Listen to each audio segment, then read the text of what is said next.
So did you have VenturX before you came to Silicon Valley or after? After, yeah. So I actually did have a job when I was there. I was working remotely for a Canadian investment firm, and I was doing their technology and marketing and everything. And then I was actually applying for, this is funny, I was applying for other apps when I was there. So then I can do them and then maybe also earn extra money on the side. But I wanted to really like learn about what other people were doing all the time. There was this one called TaskRabbit that I applied for and then never got a chance to do because I was like, oh, this is going to be great way to meet lots of new people. They didn't even like have the opportunity to look at my application or anything because they were so over flooded at the time. Wow. And I was like, I have an MBA and I can't be a task rabbiter. Like, this is bad. I felt so left out. But then also like other job opportunities and things like that also came into play.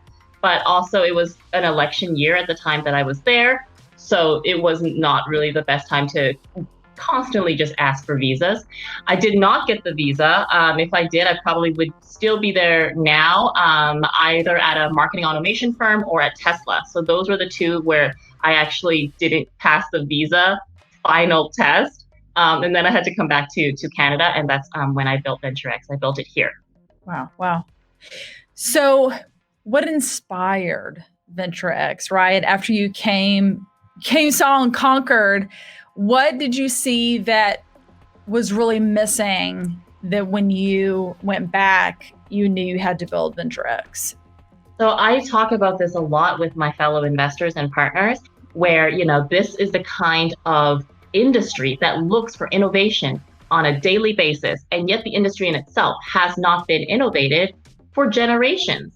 Why are we still, not using meritocracy as the top level of your highest metric, your most important thing?